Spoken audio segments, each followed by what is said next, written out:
música bien.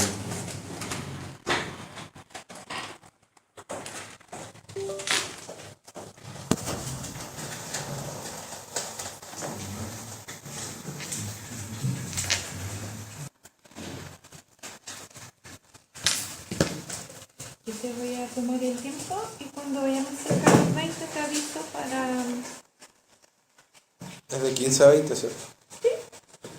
No sé si te pasa, yo te aviso. Eso no sé qué es. Ya, buenas tardes a todos los presentes. Bueno, esta es mi presentación acerca del seminario 2, que se titula La fractura metabólica, la degradación del río Damas y su relación con la producción agrícola y ganadera del sur de Chile desde 1998 hasta el 2025. El que presenta es Byron C. Mancilla y este es del Magíster de Ciencia Humana, Mención Historia. Y entonces, para comenzar la problematización, lo primero es el objeto de estudio. Mi objeto de estudio es la degradación del río Damas y su relación con la producción agrícola y ganadera del sur de Chile. Y aquí precisar igual que degradación y no contaminación, porque contaminación presupone posicionarse frente a un desecho residual líquido, industrial líquido, y tomarlo como una confrontación, cuando realmente es un proceso mucho más complejo. Entonces hablamos de degradación y no de contaminación. La pregunta de investigación, mis preguntas son: ¿cómo se ha construido el sector agrícola y ganadero del sur de Chile en sus relaciones históricas con las aguas? La otra es: ¿cuál es la importancia de las aguas y de los ríos para la sociedad local a través de la historia? Y cuáles son las relaciones entre la producción agrícola ganadera del sur de Chile y la degradación del río Damas. Estas preguntas se relacionan intrínsecamente con los objetivos específicos y general, porque el primero trata de preguntarse acerca de cómo se ha construido el sector agrícola ganadero, en específico con las aguas. El segundo trata de crear o reconstruir la historia de la conexión sociedad-naturaleza, en específico con las aguas a través de la historia.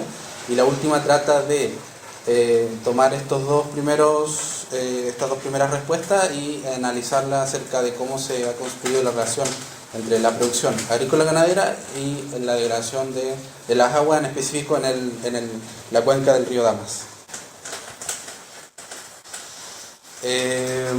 Sobre el marco temporal y espacial, el río Damas es una cuenca tributaria del río Rahue y subtributaria de la cuenca del río Bueno. Es de alimentación pluvial, es decir, no proviene de un lago ni de vertientes de los Andes, sino que se alimenta en su mayoría de las lluvias. Está formado por depósitos morrénicos de la última glaciación que ocurrió hace decenas de miles de años, y también ha sido significado o resignificado como Kudileufu, según los informes de la Municipalidad de Osorno en el Plan de Recuperación Ambiental del río Damas.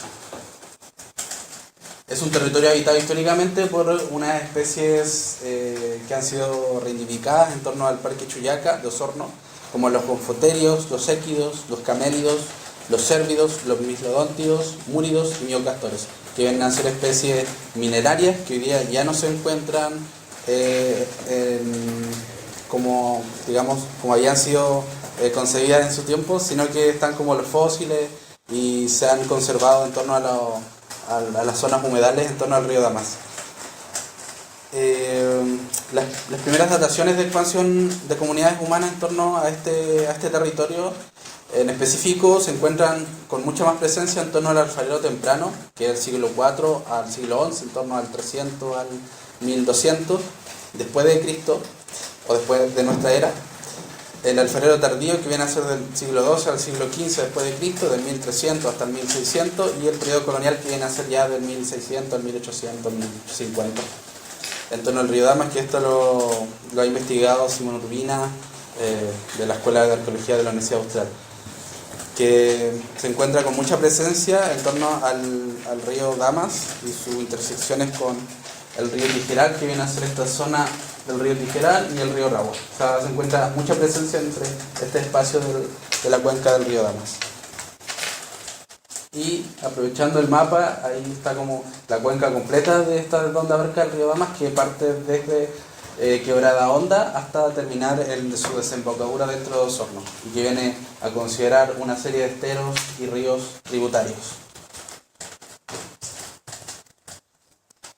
Para continuar, históricamente se ha presentado una expansión, primero una colonización española chilena en torno a la meseta de Osorno, que esto lo investiga Lago Altamirano con Valle Serrano y también otras investigaciones del Lago Altamirano.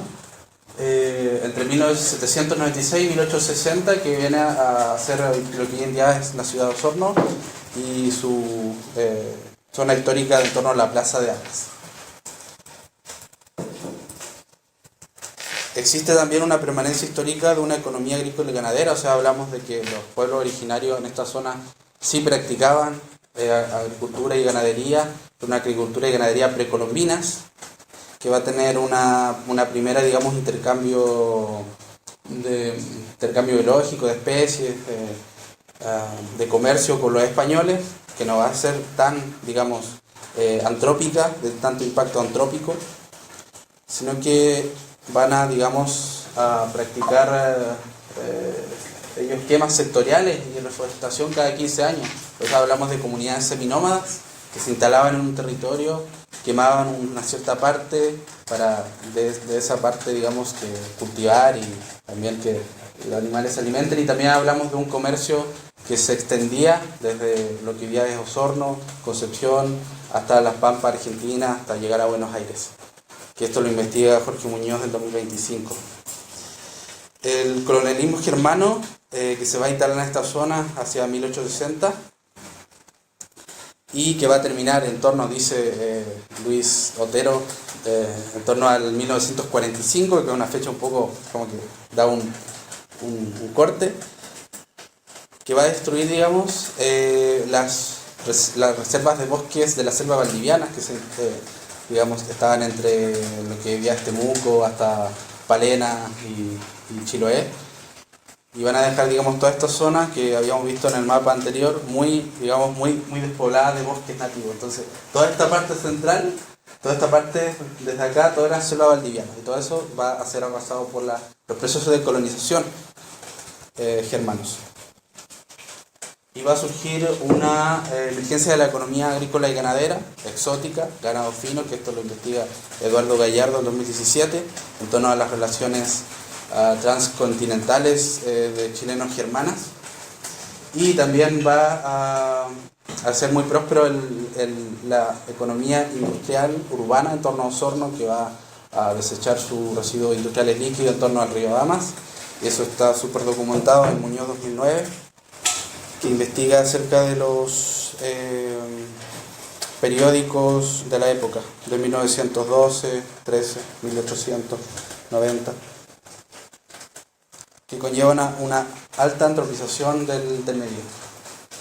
Y para terminar esta parte, va después a ocurrir el despojo y apropiación de las tierras indígenas por ley, que esto lo investiga Fabián Almonacid en 2009.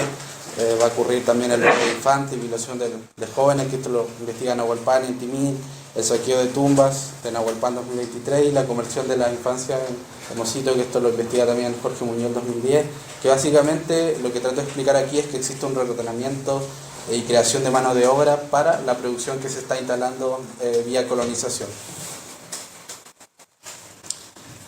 Adicionalmente a esto, la expansión de este modelo productivo se va a legitimar en específico hacia 1929-1930, cuando ocurre la crisis del salitre, donde Chile era muy dependiente del salitre. Entonces ocurre, digamos, como un terremoto interno en la economía que va a desembocar en un reordenamiento principalmente en este sentido de los alimentos. O sea, se va a vincular la producción de carne y leche con la producción de los mercados nacionales, o sea, para abastecimiento. Entonces aquí lo que yo encontré es que existe una producción de leche y carne que se orienta a abastecer los mercados internos, pero crea a su vez una dependencia que aumenta el impacto antrópico mientras crece demográficamente la población del país. Es decir, mientras abastecen los mercados internos también crece la población y eso hace que crezca la demanda de alimentos. Y claro, esto va sumado también a que existen ecosistemas vulnerables en torno a la Araucanía hasta los lagos, donde existe una alta vulnerabilidad de los ecosistemas en torno a los ríos, que esto lo investiga Lanis y Cecilia Smith Ramírez de la Universidad de los Lagos también, en el 2021. Mundialmente, desde 1960, dice la Asociación de Agricultura de la ONU, ha existido una creciente demanda de fertilizantes nitrogenados y fosforados que ha provocado una consecuente contaminación difusa, o sea, que no es visible, y también una eutrofización de las aguas, es decir, una proliferación de algas descontrolada en las aguas, que provoca a su vez una pérdida de oxígeno y una menor producción de oxígeno. O sea, va sumado a eso. Localmente, la Universidad de Concepción ha datado que entre las regiones de O'Higgins y los lagos existen alrededor de 28 lagos y lagunas afectados por la eutrofización, según su centro de investigación de medio ambiente que tienen en Concepción. Y las últimas investigaciones han detectado también movimientos de fertilizante en invierno en torno al 60%, conocido como la lixiviación, o sea, que los fertilizantes por la lluvia se mueven a los ríos y como no existe una barrera de bosque que proteja esa movilización, se deslindan, digamos, sin ninguna interrupción. Esto lo investiga Alfaro y Salazar en 2025. Además existe una permanencia de contaminación urbana que está desde la que data del 1890, Jorge Muñoz, hasta hoy en día, que lo investiga Payacar en 2021. Y esta producción, digamos, agrícola y ganadera depende en torno al 78% a escala cuenca del río Damas, o sea, casi en su totalidad, de una, digamos, una relación de dependencia. Y esto lo investiga Figueroa et al. Del 2003 y Fuentes de Norca Fuentes de la Universidad de los Lagos del 2021. Y bueno, este silencio en torno a permanentes degradaciones por los crecientes impactos antrópicos, sobre todo en contextos rurales, han generado sucesivos desplazamientos y muerte de seres vivos, que es el punto central de todos estos datos que muestro acá. El objetivo central de investigación en general es analizar la degradación del río Damas y sus relaciones con la producción agrícola y ganadera del sur de Chile, desde la teoría de la fractura metabólica entre 1998 y 2025. Mis específicos son contextualizar históricamente la formación del sector agrícola ganadero en el sur de Chile y su relación con los ecosistemas de aguas. El segundo es reconstruir una historia de la degradación del río Damas en el sur de Chile a partir de fuentes documentales y memoria local. Y la última es relacionar la degradación del río Damas con las prácticas y procesos productivos del sector agrícola ganadero en el sur de Chile entre 1998 y 2025 desde la teoría de la fractura metabólica.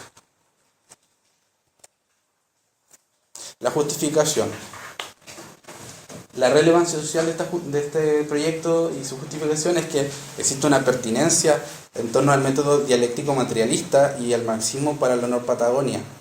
Y también para Latinoamérica, ya que, digamos, no se ha visto cuál ha sido su viabilidad o cuál es el impacto o digamos, el provecho que se le puede sacar a la discusión en torno a los proyectos latinoamericanos marxistas, que parten alrededor de 1900, sobre todo en Perú, con varios autores, y este pone un principio para empezar a discutir esa parte del marxismo ecológico y además latinoamericano y ver cuál es su viabilidad, impacto y discusión.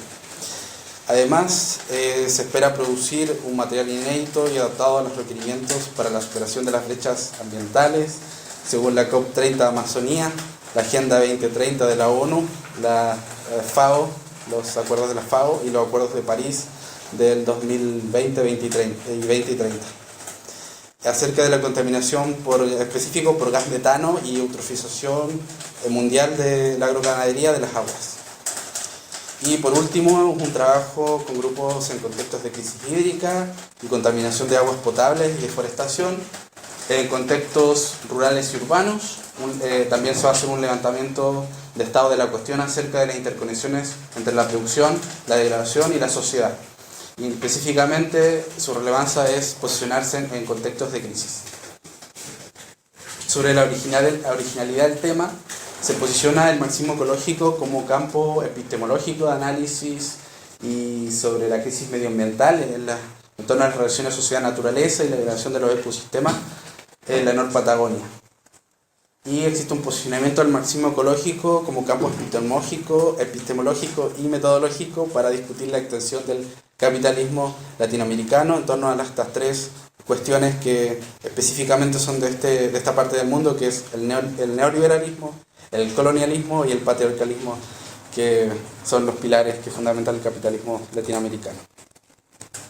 Sobre el estado del arte existe, digamos, esta síntesis en torno, primero, a Marx en El Capital, acerca de cuál era la condición de las relaciones sociedad-naturaleza en torno al metabolismo del trabajador y cómo éste se veía transformado una vez que las relaciones entre sociedad y naturaleza cambian en torno al trabajo, de que este conlleva un desgaste y ese metabolismo del trabajador se ve también afectado. Y también Engels, la situación de la clase obrera, que va a ver un poco más las secuelas o el contexto histórico en que habitaban este metabolismo de la clase obrera, en específico de Inglaterra, que ahí va a analizar un poco el trabajo infantil, la prostitución por necesidad y también las enfermedades y epidemias de las clases más desposeídas. Sobre investigaciones situadas, existe en Rodríguez 2022 en torno al agua como amenaza, Pérez y el conflicto mapuche en Chile, Suazo y Torres en torno al extractivismo forestal en Tomé, Hernández y Simbuso del 2022 y en relación turismo-agua, y las fricciones con de Gómez y el extractivismo minero en Vaca Muerta, que queda en Neuquén, y las fricciones con el acceso al agua para las comunidades indígenas, que esta es la investigación que más alto impacto encontré, porque conlleva un marco teórico muy fortalecido y también un análisis muy bueno sobre la fractura metabólica que ocurre en torno a los proyectos mineros y su digamos, relevancia para todas estas interconexiones que se dan contra la degradación de las comunidades indígenas en Argentina. ¿En qué línea se inscribe el proyecto? En torno a la Sociedad Historia y Territorio del Magíster, que dice de las relaciones entre aspectos propios de la historia regional con análisis geográfico territorial, como enfoques complementarios para la investigación sobre dinámicas y subjetividades políticas, económicas, sociales y culturales identitarias. Un marco teórico específicamente del ecomarxismo de John Bellamy Foster y su teoría de la fractura metabólica, que la desarrolla en torno principalmente a 2004 con Marx y la ecología, 2020, 2023 con la fractura de la naturaleza y 2025 con dialéctica de la ecología, socialismo y naturaleza, que van a explicar que existe una ruptura irremediable del metabolismo en las relaciones sociedad y naturaleza dentro de las lógicas capitalistas. Esto a su vez lo va a tomar de Marx y de Engels, como ya lo había un poco mencionado, que captura la subsunción del capitalismo en torno al metabolismo de los desposeídos y proletariados del siglo XIX europeo, y que eso hay que actualizarlo y que lo actualiza John Bellamy Foster en torno a sus relaciones con la sociedad contemporánea. Además, complementariamente, el ecomarxismo de Kohei Saito, que estudia un poco a Marx posterior a la redacción del Capital, y cómo también las diferentes redacciones del Capital conllevan una introducción sucesiva de los problemas de la sociedad y la naturaleza desde el tiempo de Marx. Y también se espera integrar las investigaciones que han salido en torno al grupo de trabajo Marx-Engels, que es Soundscape 2, que es un grupo internacional de especialistas en la teoría de Marx y Engels, y que se publicó el último libro este año en alemán, que incorpora los supuestos marxistas acerca de la naturaleza y sus relaciones con la sociedad y también los límites de la naturaleza. Y por último, el marco teórico también se ve fortalecido por estas dialécticas del materialismo de Lefebvre y también Lenin, que discuten esta dicotomía de la dialéctica y cómo se aplica. Por ejemplo, Lenin dice que para realmente tener un análisis dialéctico es necesario que se encuentre en lo que ha sido negado lo segundo. O sea, que lo segundo se explique lo que ha sido negado primero. O sea, que la conservación, la transformación. ¿Sí? El metabolismo también de Marx, en alemán se llama Stoffwechsel, que es el intercambio orgánico, metabolismo, y se refiere a la interacción fundamental y recíproca entre los seres humanos y la naturaleza. a través del trabajo, un proceso vital donde la sociedad transforma la naturaleza y a su vez la naturaleza transforma a la sociedad, que esto lo especifica más Saito. Y la fractura metabólica de John Belain Foster, que dice que la concepción de la ruptura irremediable del metabolismo define el proceso metabólico que sobreviene a las secuelas de la alienación de la naturaleza y de la degradación ambiental vinculadas a las lógicas capitalistas. Un marco metodológico en específico, una metodología cualitativa de un paradigma interpretativo, una ontología subjetiva múltiple, una epistemología contextual y una axiología inmersiva, que esto lo dice el manual de metodología de Salinas y Cárdenas del 2009 de las ciencias sociales. Y en específico mi método es dialéctico materialista, que esto lo desarrolla Marx, lo desarrolla con Engels Marx, Feuerbach, Marx en 2007 los Grundrisse y Marx de la ideología y Engels de la ideología alemana. Mis técnicas en específico son la entrevista en profundidad de Canales Cerón, que considera contextos materiales, el contexto histórico, subjetivo, etc. Un análisis de documentos, que esto lo desarrolla Quesedo y Castaño 2002, que considera interpretación y contextualización de los eventos históricos en torno a los documentos, y una cartografía social participativa, que lo desarrolla Lazo y Terdo del 2025, de las metodologías dialógicas, que considera al local como protagonista de la construcción contextual y histórica del territorio. Ya para terminar, y muestra, según los datos sobre el Monkey, de alrededor de 120 personas como máximo, sobre todo población en contextos rurales, por ejemplo, de escuelas, de iglesias y postas como centros de reunión, y de contexto urbano en torno a especialistas, profesionales, empresarios, ambientalistas y docentes. Mi análisis en específico, un análisis síntesis dialéctico materialista, que conlleva interpretación, correlación de datos, determinación concreta y abstracta. Y mi resguardo ético en torno a las políticas de ULAGOS, de la igualdad de género, de pueblo originario, en torno al Comité de Ética Científica ULAGOS, del convenio de 169 de los pueblos originarios de la ONU, los lineamientos para la investigación en ciencias sociales y humanidades de la NIR, los criterios internos del programa Magister en Ciencia Humana y la edición de posgrado de la Universidad del Lago, y también los consentimientos validados, informados y aprobados. Aquí un poco de los mapas de los puntos en específico que he encontrado, en los que puedo reunirme con población en contextos rurales, que son escuelas, en la comuna de Puyehue y también escuelas en la comuna de Osorno. Estos son de la admisión del Ministerio de Educación 2025. Y esta es mi carta GAN en torno a cómo se va a planificar el proyecto desde abril, mayo y considerando 2 meses en torno a la aprobación y validación del instrumento, y para hacer un terreno en julio, una redacción ya en julio, agosto, septiembre, y continuar finalmente a las redacciones finales en diciembre y una retroalimentación de resultados de los participantes del proyecto en diciembre también. Ese es mi proyecto, gracias. Gracias.